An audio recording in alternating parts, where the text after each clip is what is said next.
Yes, boss. Nakamute talaga ako. Yun oh. Oh, kumusta naman? Eto, balyena pa din. Kararating ko lang. Ayaw. Galing kami ni Casper ng Tagaytay at saka ni Mang Jun, yung driver ko. Putik, ang layo ng binila namin ng puto bumbong, Tagaytay. Boss, may ano lang ako. May share lang ako sa'yo. Bakit? Anong share mo? Hindi, may napaload kasi ako yung in-interview ni di ba? Ni MG nung nakaraan. Tapos gusto ko teka lang, makinig ka muna. Teka Okay, lang, makinig ka tuloy muna. mo. Tapos gusto kong basagin sana yung mga kasinungalingan na putang ina, nagpakamatay daw yung dati mong supporter dahil nilabas ko yung yung mga hubad na larawan niya, yung mga nude photos niya. Kung di ba naman gago ang putang ina. Ang sabi ko lang sa kanya, sis, pasahan mo ko ng picture mo para ipapasa natin kay boss. Tapos, ina, ang pinasa niya, puro mga hubot-hubad. Sabi ko sa kanya, ano ka ba naman? Hindi aanuhin ni boss. Sabi niya, sige na. Pasa mo, okay lang yan.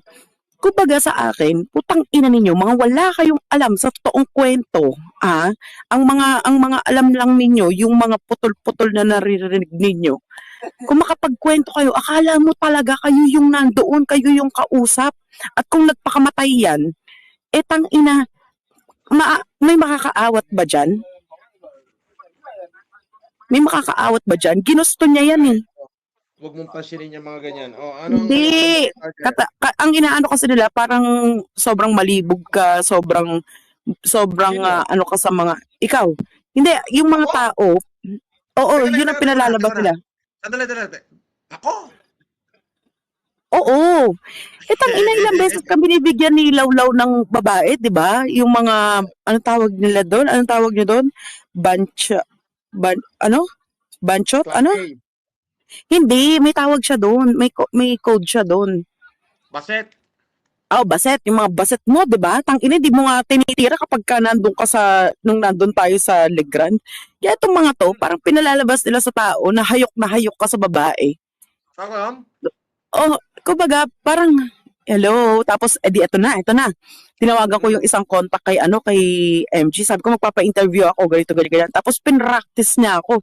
Sabi niya, tinawagan mo yung? Isang contact kay MG. Sabi ko, mag-ano na ako, sige, magsasalita na ako. Yung nalalaman ko tungkol dyan kay, kay FLM, kay Norman Mahusin, bla bla bla bla bla. Tapos, tinanong niya ako, ang dami niyang Tapos, ang niya, sabi niya, ay ma'am, hindi po pwede yan kasi po yan, i-edit po yan. Sabi ko, hindi pwedeng edit, dapat ko ano yung sabihin ko dito, yun din yung papalabas. Sabi ko, hindi pala patas yung sabi niya, opo, ganun po talaga, puro mga negative lang po or yung mga pangit lang po ang Sabi ko, ano klase yun? 'Di ba? Sinasabi niya, 'di ba, maghahanap siya ng katotohanan. Tang ina. Wala naman. Tang ina naman, boss. Palagay mo naman, magsasayang ako ng minuto ko dito. Pinag-usap, number, telepono, messenger, ano? Number. Tinawag ako sa number. Meron akong contact. May number sabi niya, sabi niya, ay, hindi ko pwede ibigay sa'yo, mamaya tagtarin mo. Tapos, pero talaga may number ka niya. Meron. Hindi number ni MG direkta. Yung nakakausap niya. Kumbaga, connection yan, pero malapit sa kanya. Okay. Ano daw? I-edit daw? Hindi. Ang pagkakasabi niya, paano po ba kayo magkukwento po? Sabi ko, kung ano itatanong niya sa akin? Tapos nagbigay siya ng sample. Ng mga tapos sinagot ko, sabi niya, ay ma'am, hindi po pwede kasi para pong inaangat. Ano sample yung tanong niya? Ano sample? Ang dami ng pinag-usapan namin. Parang, ano pong masasabi ninyo? Paano niyo po nakilala si FLM? Sabi ko, sa Facebook, nung naka-live siya, shinare ng tita ko, tapos hi, hello ako, tapos sabi ko, kung pwede ako mag-apply, kasi that time, doon ako sa mga Chinese na restaurant ako, nagtatrabaho nun, tapos bigla nga nagpag-live. Hingi lang akong kape. Ay, boss! Shoutout sa lahat ng mga nasa comment section. Mag-ano kayo dyan ha?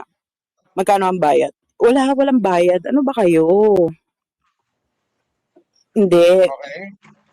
alam mo, bochog the chat. Oo, Kahit anong nilabas mo yun. sabihin nila na isama ako, si Tatay Dong sa kaso, pwede kayong magkaso kahit ilang milyong kaso yan. Pero Oo ang nga, tanong, labasin mo ka mo. gaano ka tibay, gaano kalalim yung ikakaso ninyo doon sa mga taong gusto ninyong kasuhan.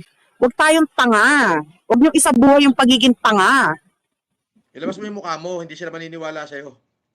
Buksan mo yung Mhm. camera mo.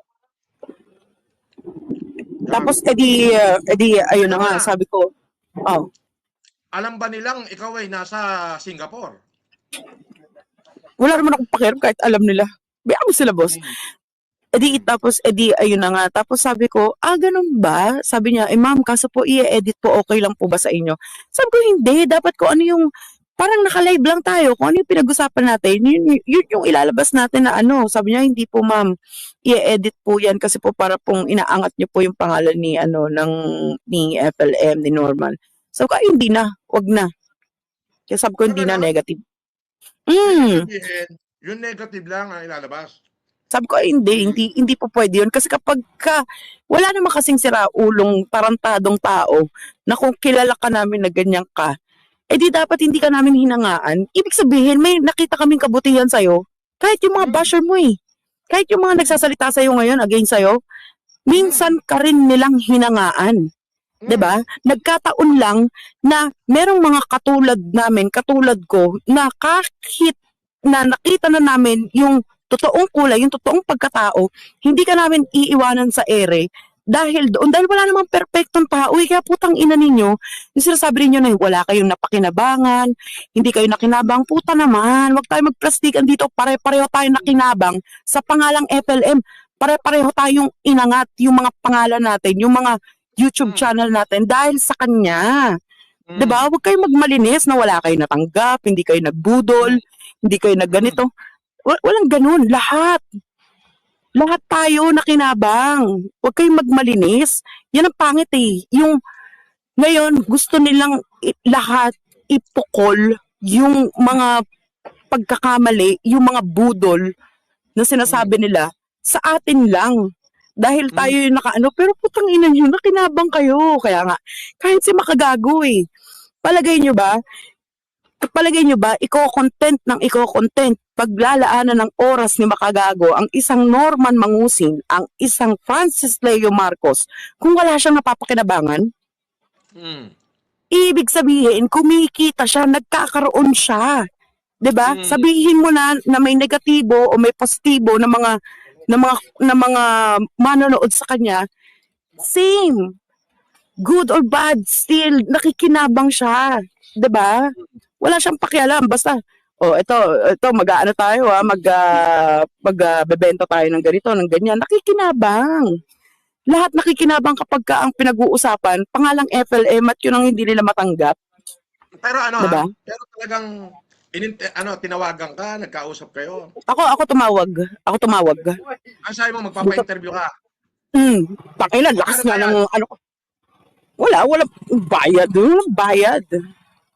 Walang bayad, papabayad. Walang bayad. Gusto ko lang basagin yung mga ano, pero baka bukas pagtapos ng duty ko, mag-ano tayo, Hmm. magkwentuhan tayo ulit, boss. Kasi nahanap na ako ng isang boss dito eh. Pero alam Nisingin ba nila na na ikaw ay nasa Singapore? pabayaan mo sila, wala akong pakialam sa kanila kahit malaman nila. Ibig sabihin, ano pala, tuturuan ka kung ano mga sasabihin mo. Hindi naman siguro tuturuan, pero yung sasabihin mo, i-edit. Yun ang sinabi niya, ma'am, okay lang po ba i-edit po yung mga ano niyo? Sabi ko, ay hindi. Kaya yun, nag-ano na ako, wala na ako ng gana. Sabi ko, tang ina. Hindi pala patas. Sabi, dapat mga negative lang daw. Oo, mga negative. Mga Pero alam negative. mo kung babayaran ako kunyari ni Makagago ng mga $20 million, tapos puro negative, tangina, bibrahin talaga kita, Norman. Kung Kung gusto mo diyan, di ka na makapasok sa trabaho. Boy! joke.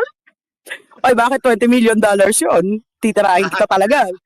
Adi tayo. Wawalang hiya. Syempre, 50-50 tayo doon. Pero wawalang hiyain talaga kita. Bibigay ko yung gusto nila.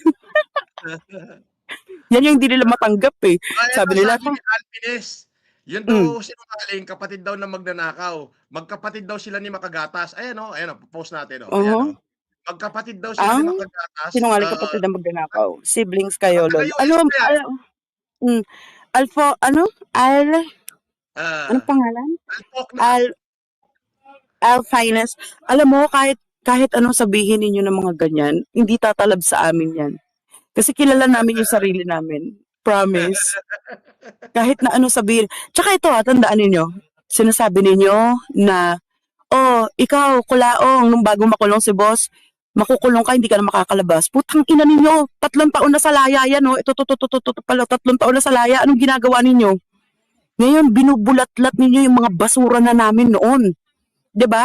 Dapat nga magpasalamat kayo kasi kung hindi ako masinop, hindi ako masikap, yung mga pinakikinggan ninyo ngayon na mga basura na namin noon, napapakinabangan niyo pa, kumikita pa kayo, 'di ba? Kaya talaga kapag ka sinabi mong FLM, kahit basura na ni FLM, putang ina talagang binubulat-lat ninyong mabuti kasi nandun yung pera. Yes, Tess, palipad ka na, Tess. O, Huwag kang ano, palipad ka na Tess. ng $2. Shout out! Alam $2. $2. Casper! Si $2 yun. Casper! Oh, boss, pwede na ako umalis. Batch na ako. Alang ya ka? Ba't yun na, mama, mga 5 minutes. Ano Kwento ba mo. naman yan? Merry Christmas, kakantahan kita. And Oh, so, this is tangina. Christmas. And what have you done? Another year over. A Tama ba new yung one mga lyrics mo, begun. boss? Ah? Yari na naman ako kay Attorney Him nito. Bakit? Gusto pa naman niya nasa tahimik na buhay na ako. Eh! Kaso hindi ko talaga matiis yung hindi ko talaga matiis yung, naiirita Ganito lang ako lagi doon sa tatandaan. mga Ito tao na sobra. Hoy, Yama, Mm. ito tatandaan mo Nung pinatawad kita, and that would be the very last. Mhm. Huwag ka na magkakamali. Okay? Yun na yun. Pero Huwag ka na magkakamali. Yun na yun. Kasi madali lang ako at kausap, least, at $2 least lang ako, naman. Mhm. at least ako, kilala mo ako, naintindihan ko sitwasyon mo nung sinabi mo sa akin, so pinatawad kita kasi naging tauhan kita. Mm. Mhm. Pero yan mga kapatid, may kondisyon po yan nung pinatawad ko siya. With affidavit, ikinanta niya sa akin lahat ng mga nagsimula ng Food Genius. Ikinuwento niya pati yung bakla na nakagapos ang titi, ikinuwento niya lahat with affidavit. Kaya ang magwi-witness sa kaso natin ay mismong cybercrime group ng PNP. Yan. Ngayon pinatawad ko na siya at bumalik na uli. Sabi ko naman, ang tao minsan kasi nagkakamali sa dalawang pagkadahilanan. Ano yung isang Mhm. dahilan? Hindi niya yung kagustuhan, kailangan niyang mabuhay. Mhm. Yon. Pangalawa, dahil gusto niyang gawin. So yun, nagawa niya dahil kailangan niya lang mabuhay. Kayo naman. Yun na yun. So naintindihan ko na. Ah,